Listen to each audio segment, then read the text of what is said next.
Have you ever felt like you're staring at the exact same set of facts as everyone else, but somehow you're seeing something completely different? Oh, absolutely. Or, maybe you've been in a situation where you just felt utterly insignificant, like a tiny insect trying to figure out a world of giants. Exactly. It's a really common feeling, I think, and it It- touches on something fundamental, especially for leaders. Right. How we navigate challenges, opportunities. It often comes down to how we see things. Absolutely. So today, we're taking a deep dive into this powerful concept of perspective. But not just any perspective. We're talking about better perspective Hmm. and how this refined viewpoint really acts as a crucial differentiator for leaders.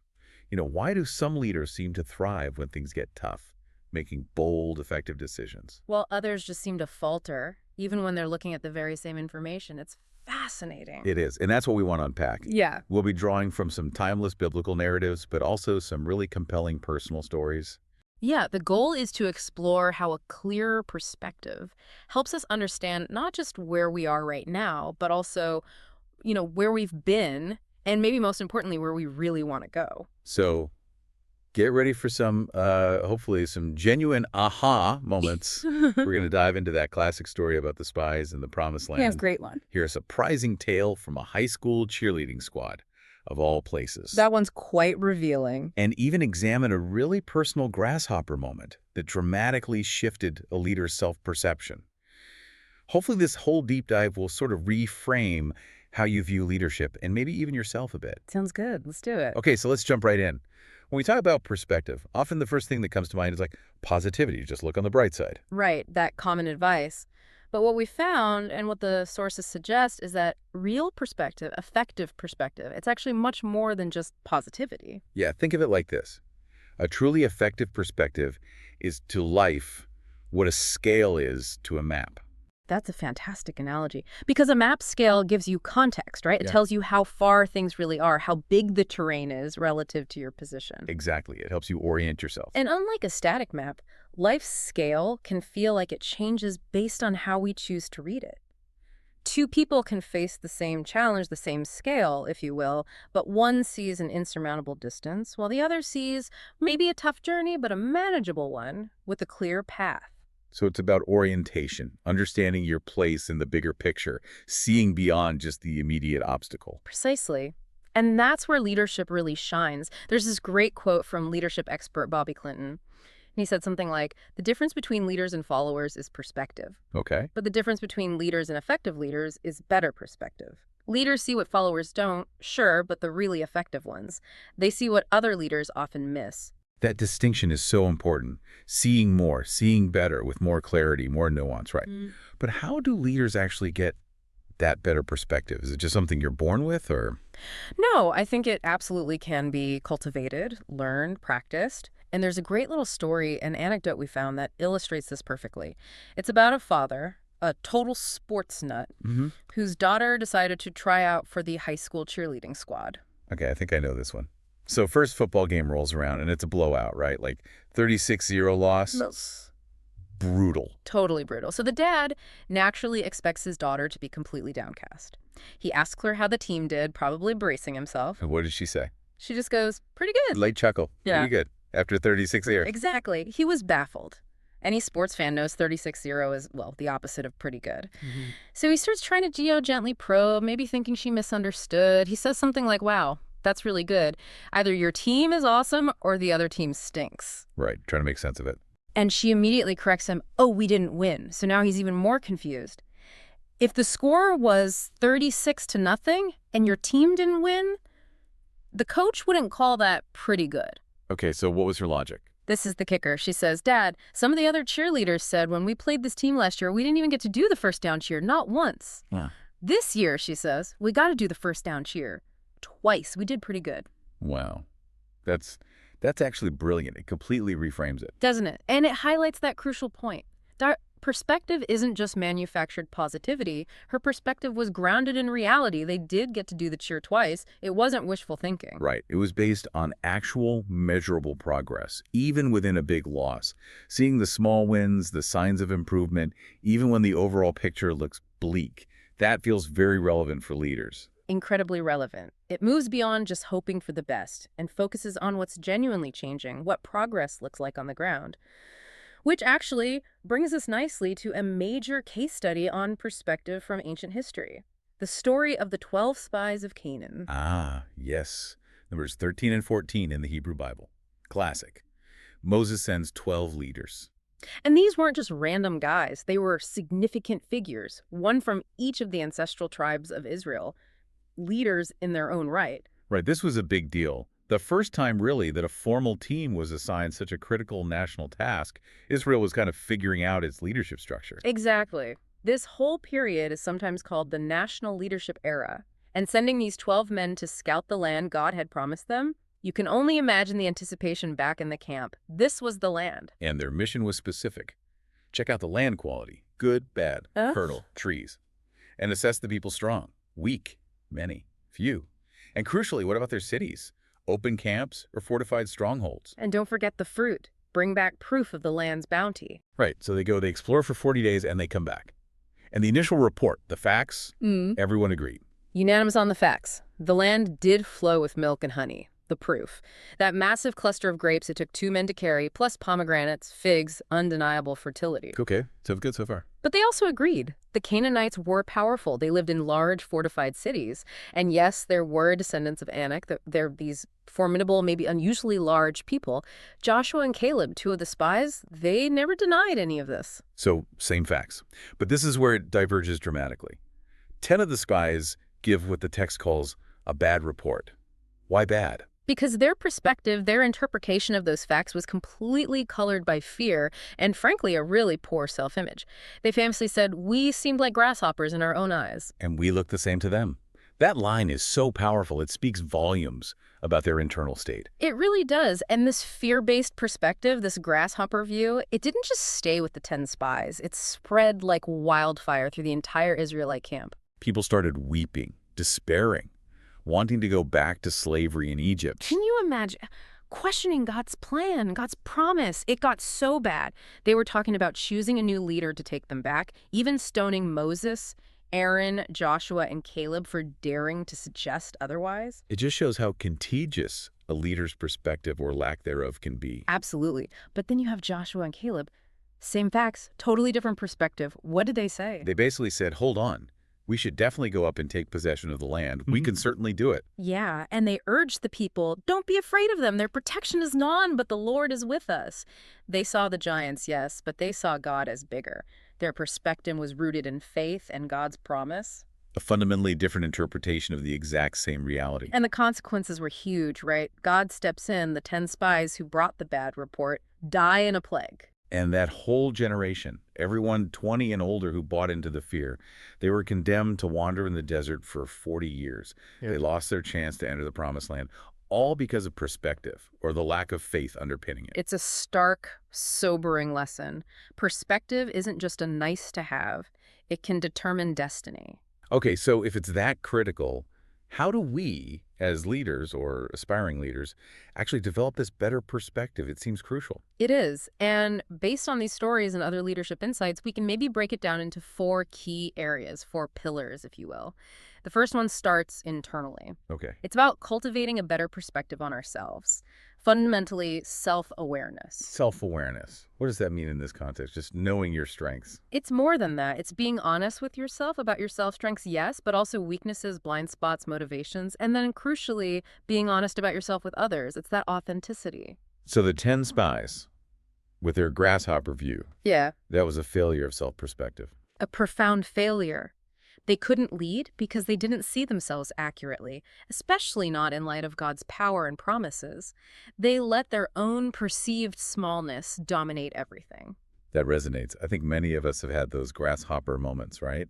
Where we feel completely inadequate for the task. Definitely. The author of one of our source materials shared a very personal story about this.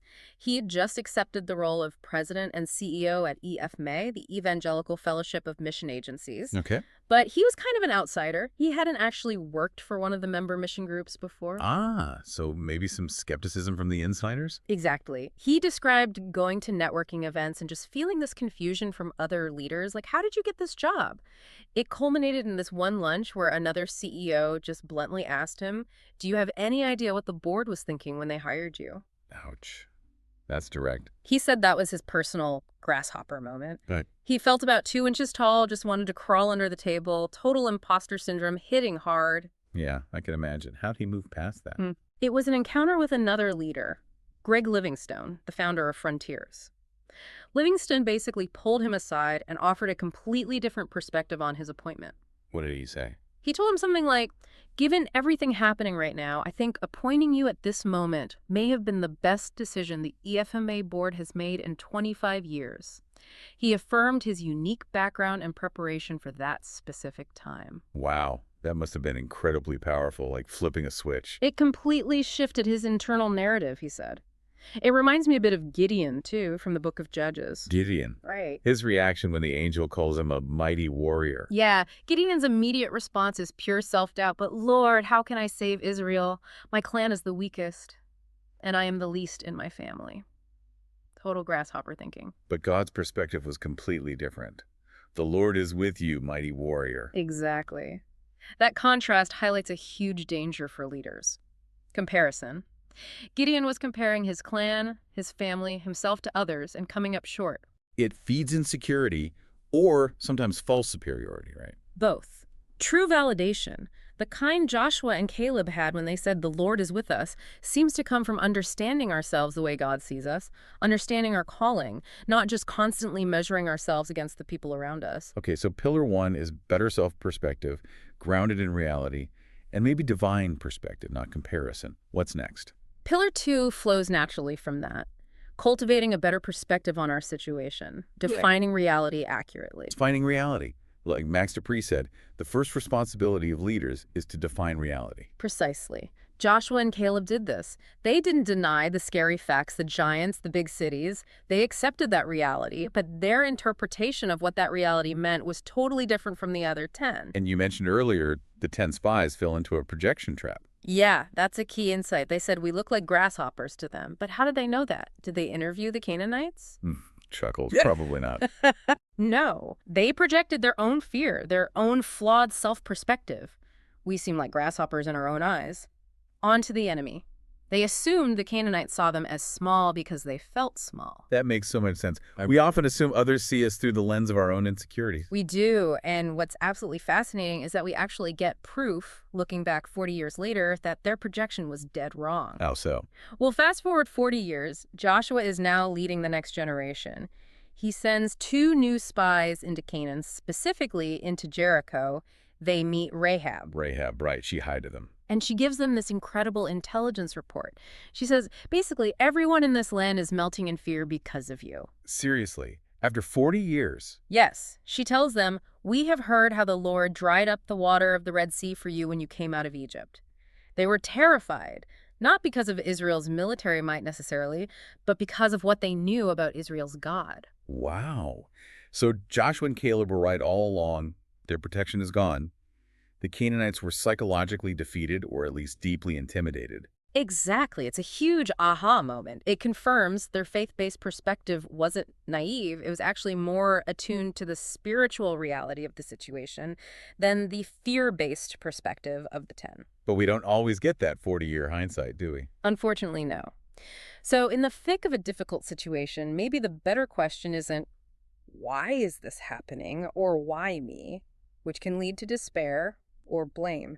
What's the better question? Perhaps it's, okay, things are tough, but who is ultimately in control here? Shifting focus from the why of the circumstance to the who of sovereignty. It doesn't make the problem disappear, but it reframes it.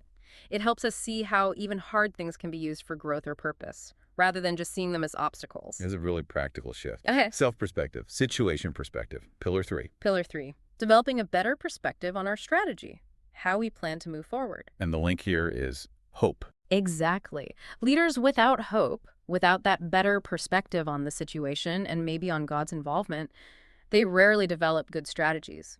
Look at the 10 spies. Their hopelessness led them to the strategy of, let's go back to Egypt. Which was objectively terrible, Yeah. strategically disastrous. Right. Compare that to Caleb. Yeah. We should go up and take possession. Right. We can certainly do it. His hopeful perspective, rooted in God's promise, led directly to a courageous, albeit challenging, strategy. But you mentioned earlier there's a difference between hopeful perspective and just presumption. A critical difference. Remember, after God told that generation they wouldn't enter the land, some of them decided, okay, now we'll go up and fight. They presumed God would be with them, even though he'd explicitly judged their earlier disobedience. And how did that turn out? Immediate, crushing defeat. They went up without God's command, without the Ark of the Covenant, and got routed. So perspective informs strategy, but strategy needs to be aligned with obedience, or maybe discerning the right timing and approach. Yes, obedience is the highest form of execution, is a phrase sometimes used. It's not just about having a plan, but discerning if it's the right plan, aligned with, in this context, God's will.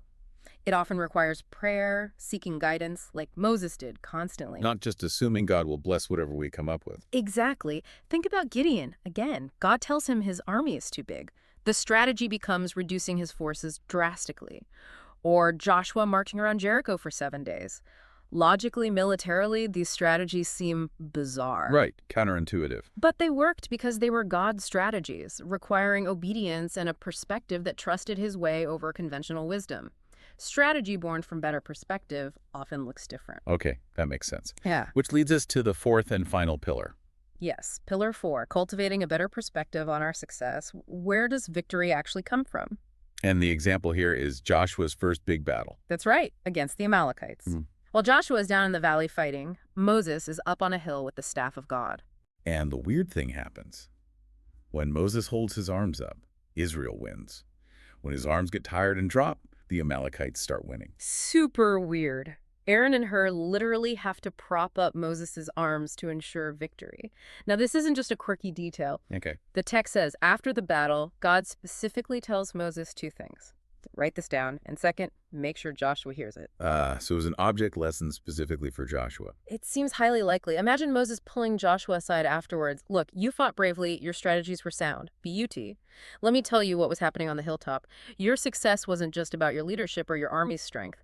Victory came when my arms, holding God's staff, were raised. So God wanted Joshua, right from his very first victory, to understand that ultimate success comes from God, not just human effort or skill. Precisely. Don't ever forget where victory truly comes from.